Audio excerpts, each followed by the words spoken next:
Hey there, I'm Ava, the artist that all the newspapers and critics have been talking about for the past 6 months. I live in a cozy apartment with canvases piled up like old newspapers in every corner. Today, I'm dragging my feet at another one of those art exhibitions where people with more money than sense pretend to understand art. But that's where the cash flows from, and I need that to keep doing what I love. I'm setting up my corner, hanging my pieces, when this guy walks in. Looks sharp, suit and all, and he's scanning the room like he's shopping for more than just art. I peg him for another rich snob at first. His eyes stop at my biggest piece, and there's a pause. Then he strolls over, all casual like he's walking into a friend's house uninvited. "That's quite a storm you've captured," he remarks, pointing at my painting of a tumultuous sea. "Yup, it's a mess all right," I reply, wiping my hands on my jeans. Not really in the mood to entertain. He chuckles, a deep sound that seems genuine. "I'm Ethan," he extends his hand, not a speck of pretension. That takes me off guard. "Ava," I shake his hand, firm and brief. "Got tired of painting still lives and sunsets. Thought I'd throw some real life onto the canvas." "That's refreshing," he nods, glancing back at the painting. "It's raw, powerful." I'm about to thank him when he asks, "Got a minute to talk about your work? Maybe over coffee?" Coffee turns into sitting at this overpriced cafe across the street, Ethan sipping his fancy espresso while I stick to plain black coffee. He talks art like he knows it, really knows it. Turns out he owns a couple of galleries and isn't just some suit. "So, you make a living just throwing paint around?" he teases, eyebrow raised. "Beats wearing a tie," I shoot back, smiling despite myself. "We talk about everything, art, music, crappy movies." He's easy to talk to, and I find myself opening up about my dream of making it big without selling out.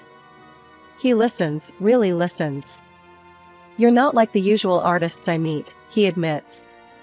"You're not all airs and graces. You're real, like your paintings." "Thanks, I guess," I say, still wary of compliments. Most guys don't look past the surface, you know? They see a girl who likes to paint, not someone trying to make something of herself. Well, I see someone talented. And it's not just about the art. It's about the artist. You've got something, Ava. Don't let anyone tell you different. The afternoon fades into evening, and I realize I've enjoyed myself. He walks me back to the exhibition, and before we part, he hands me his card. "Think about what I said, Ava. Maybe we can talk more, set up something for your work. No pressure, just think about it." "Yeah, maybe," I take the card, surprised at myself for even considering it. He gives me a small wave and heads back into the crowd, leaving me with a weird feeling in my gut. Like maybe, just maybe, this wasn't just another pointless chat. Life's funny, ain't it? One minute you're slinging paint on a canvas in some dingy studio, and the next, you're being whisked off your feet by a guy who actually gets you. That's been my ride with Ethan. A year of surprises, and not the bad kind. We found ourselves at this tiny Italian place he likes, tucked away in a side street where you'd miss it if you blinked. The kind of spot where the owner knows your name and the food tastes like an old family recipe. Ethan's all smiles tonight, more than usual, and I can't help but feel a buzz in the air. He's fidgeting, which ain't like him at all. I'm about to call him out when he clears his throat, all serious like he's about to deliver the evening news. "Ava, I've been thinking," he starts, and I brace myself. Thinking can lead anywhere with Ethan. "Yeah? About what?" I keep it cool, sipping my wine like it's just another Tuesday. "About us. About this thing we've got going." He pauses, searching my face for clues. I ain't giving anything away just yet. I lean in, eyebrows up. "And?" He takes a deep breath, and then he's down on one knee, right there between the antipasto and the cannoli. I almost spit my wine out. "Ava, will you marry me?" He's holding up this ring, simple but perfect, and for a hot second, I'm speechless. I blink, making sure I'm not 3 glasses deep into a wine dream. "Ethan, are you for real right now?" "As real as it gets." He's grinning, and damn, he looks hopeful. Hell, yes, I laugh, more out of shock than anything. Yeah, Ethan, I'll marry you. The whole restaurant's watching now, clapping, and the owner's bringing over another bottle of wine on the house. Ethan slides the ring on my finger, and it fits like it's always been there. We're laughing and kissing, and for once, I'm not thinking about tomorrow or the next day. Just here, now. He's all lit up, eyes shining. I wasn't sure what you'd say. Really? Come on, when have I ever managed to say no to you? I tease, but I'm riding the high, too. It's just, you're not the typical girl, Ava. You've got this fire, and I never wanted to be the guy to put that out. He's sincere, and it hits me hard, right in the feels. Ethan, you're about the only person who hasn't tried to. I admit, feeling that weird warm fuzz that comes with too much truth and just enough wine. We talk plans, dream big about what comes next. Maybe a small wedding, something low-key, but real nice. We're both grinning like idiots by the time we leave, the cool night air, doing nothing to sober the buzz. The wedding was a blast, a real fairy tale kind of day. There I was, in a white dress that made me feel like I was floating on air. Even Jane, my agent and old pal, was all teary-eyed, telling me how she was kindly jealous and throwing around big smiles. It felt like everything was falling right into place. Life with Ethan started out like we were living some kind of dream. We set up house together, and those early days felt full of promise. I was on fire creatively, spending long hours in my studio across town, splashing my thoughts and moods across canvases that just kept piling up. Ethan was all praises then, always saying how amazed he was at what I could create and how hard I worked. But you know how it is, the honeymoon phase doesn't last forever. It wasn't long before I started noticing a shift in Ethan. At first, it was just little signs, like him coming off a bit sharp over dinner or fussing over small stuff that didn't matter. Then it got more intense, especially about my paintings. Why don't you just sell some of these, Ava? He'd start in, his tone more accusing than questioning. You've got dozens just gathering dust here. They're for the upcoming exhibition, Ethan, I'd explain, trying to keep my cool. It's important, you know this. It could really kick things up a notch for my career. But he wouldn't have it. Look, we could use the money, Ava. And honestly, how many more do you need to keep? Things got even more complicated when Jane started dropping by more often. I thought she'd have my back, but it turned out she was singing the same tune as Ethan. One afternoon, she came in laughing about something Ethan had said. He's right, you know. We could practically wallpaper our houses with all the paintings you refused to sell. Her words, meant as a joke, stung. I let it slide once, twice. But when it became their little running gag, I couldn't hold back any longer. One day, I pulled Jane aside after Ethan had cracked another one of those jokes at my expense, laughing like it was the funniest thing he'd ever heard.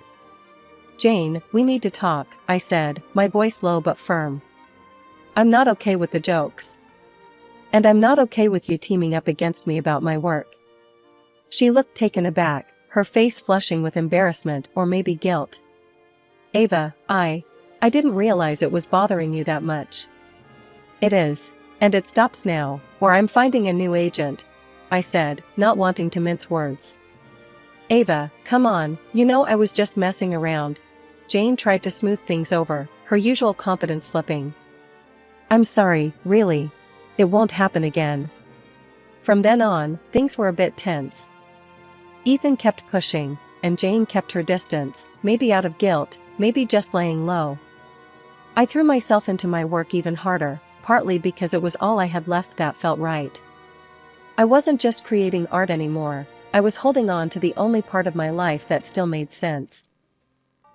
Suddenly the smell of paint and thinner, once my allies, had turned into my enemies. Just stepping into my studio made my stomach churn. At first, I chalked it up to stress or maybe a bug I caught, but when the morning started with me hugging the toilet, I knew it was more than just stress or bad takeout. So, I did the one thing that scared me more than a blank canvas, I bought a pregnancy test. Waiting for those lines to appear felt longer than waiting for paint to dry. And there it was, a positive. My heart was racing, a mix of fear and something like joy. I was going to be a mom. I couldn't wait to tell Ethan. I imagined him being thrilled, picturing us as one of those happy families in diaper commercials. But reality has a lousy way of knocking the wind out of you. I told him that evening, the positive test in my hand like some kind of peace offering. His face dropped, and not in a good way. "Ava, we can't do this right now. This is the worst timing," Ethan blurted out, his words like ice water down my back. "What do you mean, we can't do this?" "It's happening, Ethan. It's real," I said, my voice shaky. "We need to get rid of it. We're not ready to be parents." He was almost cold, detached. My heart felt like it was cracking right down the middle. "No, I can't do that. I won't," I said, finding strength I didn't know I had. "If you decide to keep it, don't expect anything from me." His words were a slap, harsh and stinging. I broke down after he left the room. I've never felt so alone. My whole life was about creating, and here I was, creating a life, and the man I loved was turning his back on it, and on me. I called Jane, hoping for some support, some understanding. But even she couldn't mask her hesitation. "Congrats, Ava, but are you sure about this? Maybe Ethan's right. This could really change things for you, for your art." She tiptoed around the edges of what she really wanted to say. "I didn't call to debate this, Jane. I thought you, of all people, would get it." I hung up, feeling the rift between us widen. With the studio now a no-go zone due to my sudden aversion to paint smells, I spent more time outside, walking in the park, trying to clear my head. The more I thought about it, the more I realized I was on my own in this. Ethan became more distant each day, obsessed only with my work, or the lack of it. "When is your exhibition? When are you going to start selling again?" he would ask, not even trying to hide his frustration. I'd snap back. "It's on hold, okay? Can't you see I'm dealing with a bit more than just paintings here?" But he didn't see. Or he didn't want to. Our conversations turned into arguments, quick and sharp like a brush flicking too much paint off its bristles. I was alone, truly alone, but also determined. I had a new life growing inside me, and like my paintings, I was going to see it through, no matter how tough the audience. After weeks of battling morning sickness and steering clear of my studio, the day I felt like myself again, I couldn't wait to get back to my sanctuary. The smell of paint no longer made my stomach turn, and I was eager to lose myself in my work once more. But as soon as I stepped in, something felt off. A quick glance around, and I noticed gaps where there shouldn't be. Some of my paintings were missing. Panic knotted in my chest. I racked my brain. Had I moved them? Sold them and forgot? No way, I would remember selling my own work. I darted to the old PC tucked in the corner, the one hooked up to the security cameras I had installed years back when a local punk thought it'd be fun to tag the warehouse. I never thought I'd need them for anything more than scaring off vandals. Fast forward through hours of nothing, and then, there he was, Ethan, looking sketchy as hell. He was lifting my paintings, one by one, and then walking out. My heart raced. What the hell was he doing? Was he selling my work on the side? But why? I sat back, feeling like I'd been punched. I couldn't confront him, not yet. I needed more info. I grabbed my phone and dialed the number of a private investigator I'd found online, someone with good reviews who didn't look like they'd spill the beans for a quick buck. "Yeah, I need someone tailed. My husband. I think he's up to something bad," I told the PI, my voice a mixture of anger and disbelief. "Understood. We'll start following him today and keep you updated," the PI assured me. For the next 3 weeks, I was on edge, pretending everything was normal around Ethan while waiting for the investigators' calls. He updated me regularly, and the news wasn't good. Ethan was neck-deep in debt, something about bad business deals and loans coming due. It turned out he was using my paintings to keep his creditors at bay. The worst part? Jane was in on it. The two of them were a team, selling my originals and replacing them with fakes. The PI even got photos of them together, laughing, looking way too cozy. My friend and my husband, stabbing me in the back while smiling to my face.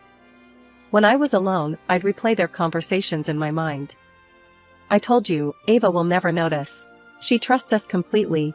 Ethan's voice, smug and confident. Yeah, she's too stupid to notice anything even under her nose, Jane's reply, dripping with disdain. Their betrayal burned in my chest, a constant ache. But I pushed the pain down and focused on my plan. I couldn't tip them off that I knew.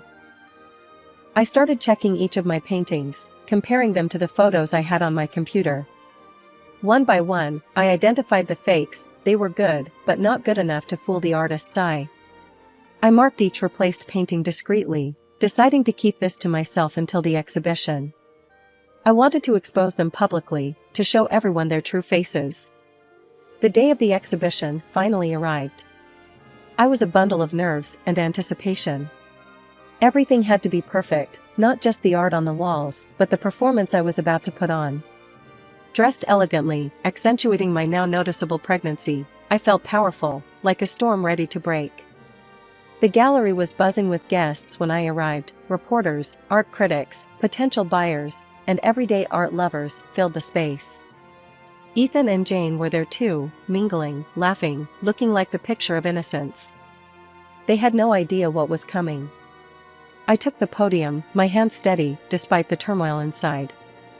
Thank you, everyone, for being here today, I began, my voice clear and confident. This exhibition was a labor of love, which, given recent personal challenges, was not easy to prepare. I am grateful for all the inspiration from my fans and the support from the community. The room filled with applause, and I nodded, acknowledging the support.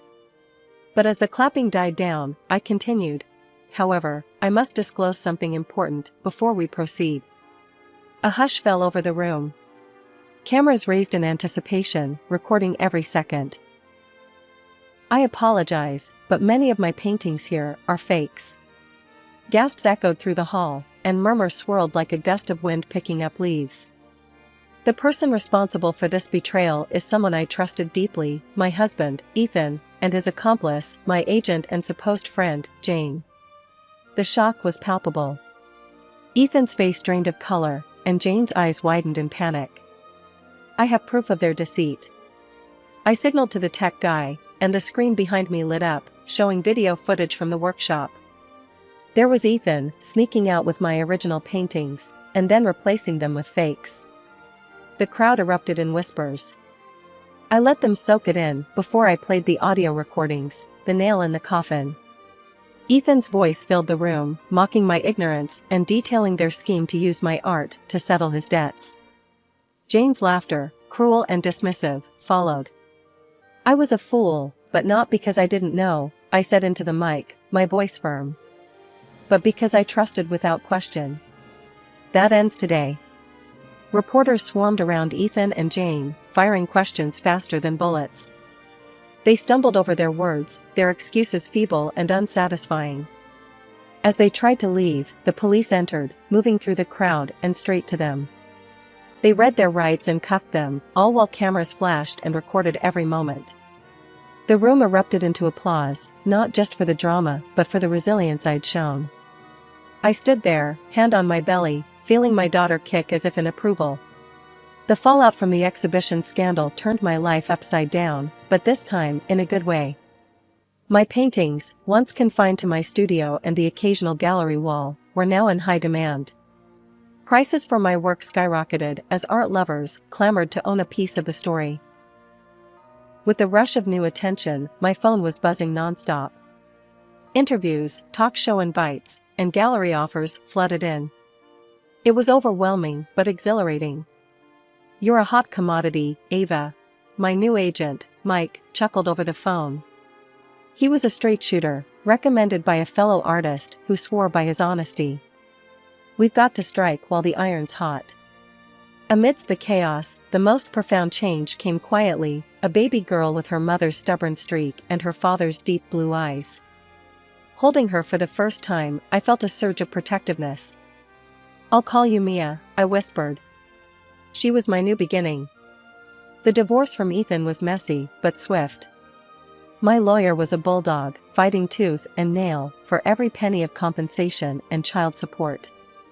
He'll pay for what he did, Ava. Not just in cash, he had promised me early on, and he delivered. The day Ethan and Jane were sentenced was a spectacle.